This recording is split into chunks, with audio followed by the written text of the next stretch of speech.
Hello and welcome to another episode of the Jolly Soul, Becoming a Jolly Soul podcast, a place to make your soul feel good. I'm Katie and we got Stu in the house, producer Stu.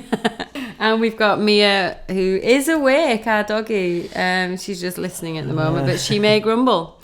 Taking in this information. Yeah. So we've got a quote here today. If you don't already follow our Instagram, I hope that you can check it out at some point and you'll see lots of quotes. So today's quote, I'm just showing the camera, is a lady sat looking over the hill, and the quote reads, no one can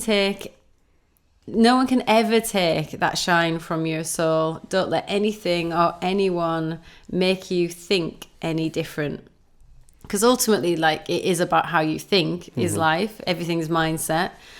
But this was about kind of that self-love and just not allowing your environment or kind of the people that are around you to kind of dim your shine. I think there's loads of different ways in life that you can, allow that to happen, and that people will try to, not necessarily try to, but maybe say things that are around you that are not really positive. It's like I was talking to a kid the other day, actually, and he's only 7 or 8 years old. No, he's 7, I think. And he was talking about how his dreams and things were unrealistic, and that he was going to kind of, as he grows up, he's just going to go for something that's a little bit more, easier or more likely to happen. And I was like, at 7 years old, that's how you feel, like things are a more realistic option. I just could not believe that mentality. I just, like, that to me is almost like poison in the mind, isn't it? It's kind of, it's such a sad thing to hear. It's kind of made his mind up already. Yeah, like there's people, I mean, at 7 though, I mean, fair enough if this kid was like, you know, maybe... I mean, at any age, I think anything is possible. But I mean, maybe if it was towards the end of his life, then you could maybe understand that. But at like 7 years old, I think it really is sort of you're still interesting. Experiencing, aren't you? Yeah, definitely. But you're still learning. And also, like, what opportunity couldn't you achieve if you're 7 years old, really? I mean, yes, things take talent if it was like, say, football or something like that, and things do take talent, hard work, dedication. I mean, one of the things that I've always learned about sort of super successful people and recognised in them is their work ethic is like unbelievable. And that, you know, some of the, say, you know, the most famous sports people in the world don't say that it's not just all about talent. It really is about the hard work and dedication that they do put in. And ultimately, like, hard work always does pay off. You know, what you put into something comes out. But, you know, going into anything with a mindset of sort of failure, what's going to end up happening is failure 9 times out of 10, isn't it? You're pretty much confirming that from the start. I just couldn't believe it. And I think, so obviously at 7, that's been learned, that's sort of learned behaviour. It's been heard somewhere that, you know... And that's the thing, isn't it? It's about, like, thinking about the circle of people that are around you. You know, you do often become a product of what they are. And sometimes, like, as you're growing and learning, you don't even realise that that's any different than what's considered to be the norm for you. So I think, you know, I remember Steve Harvey talking about how keep your dreams mostly to yourself. Don't tell your dreams to, like, small-minded people. And I think often as well, the people who are around you when you're growing up, it can be quite difficult for those people who know you coming from sort of nothing, maybe, to wanting to be, I don't know, anything grand that they, you know, they want to be the greatest at something.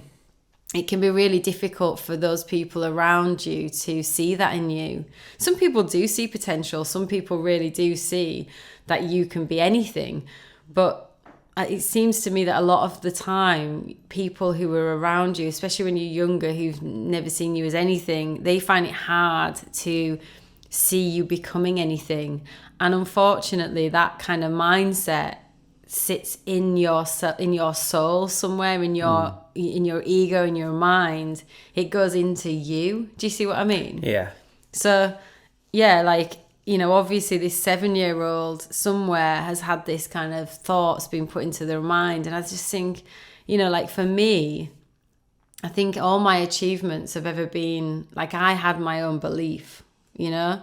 Like when I think to like working in even like the TV industry and getting even into it, I think like when I've been around people now, after kind of stepping away from the industry a little, I see like those people who are really desperate for it, who really like desperate in a way of kind of like they push it away from them. Try too hard. They try too hard. There's something about that as well, which I can talk about later. But I think it's those people like myself, and I think about when I was getting into the industry, I had like no doubt whatsoever that I could get into the industry in what way that I wanted to, and to where I then ended up becoming and getting into. Like I had, to be fair, very little experience, yet there was people who were more experienced, more than capable, had studied more than me of that particular environment, and were not able to get into it, which I found really interesting. That really ultimately it was my mind over the matter. You hear these sayings, you think, where did they come from? But mind over matter is often what it is. And I think, you know, if you want to do anything in life, you've got to first of all believe you're capable of it. And I think that's why, like, you know, you think about sports people and you think about the preparation that they do, you know, like when they're going to do a race and they do a lot of like visualization. I know that there's a lot of coaches that sprinters do that this season. They go in and just, it's all about kind of mindset first. And I think like, I've seen lots of studies and things about it, and you know, within those studies it's about like looking at those. I mean, there was one study that I'd seen, and it was like some people had been put in, it was like, you know, one of them where they separate the people off, and they had one group who were just like running the race, actually going out and running and doing the physical exercise and what have you, and then there was others that were just like visualizing it and just constantly visualizing the winning, and it was like, and then another one just did nothing. And when it came to a race, it was like those people who'd been visualizing winning first, they were the ones who actually excelled more, which is unbelievable to some people.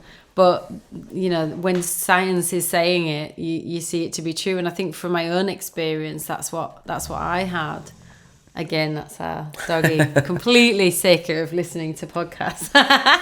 Well, I'm sure she's not. Look, that's a negative, isn't it? A negative connotation, just straight out. So easy to do. I think that's it, isn't it? You do. I mean, do you find that with like, you know, I mean, people around you even like... Oh, yeah. Like the influence of that. Yeah, it's quite contagious. How people think about you. And then, I think people think about me, or how to think about... Yeah, just like if somebody's... If you were told you were never going to make it from being a child... Yeah, it is contagious and infectious to your soul and to your mind. Like Tyson Fury was saying the other on a post he put out, be in control of your mind, because that's the only thing that controls you.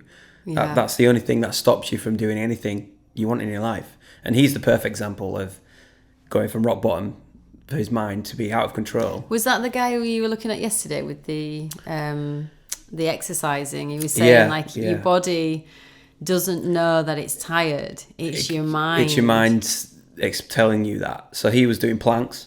Yeah. And he was shaking, and his body was shaking, but he was talking at the same time, and he was explaining that he knew, he physically could feel it. Yeah. But his mind was like, you're going to keep going because you're not tired yet. You can do another 30 seconds or something. So, and, you know, to be a world champion from nothing, it was his mind. Yes, physical elements come into it, training and stuff, but his mind was the driving force to where he is today. Admiration. He's wow, you know, so you know, it's definitely. But I found that once myself. I remember I used to go when I first ever started to run, and I'm not like a runner, like or even a good runner or anything like that. Please don't see me running. But I remember being like, I can't run. That's it. Just can't do it. Yeah. And even then, I've just said it again. My goodness, great example. You can run. and I do run, and I can run longer distances and what have you. But I remember a time where I was just like, in my mindset, I was just like, I am not a runner. I cannot run. I had all this negative.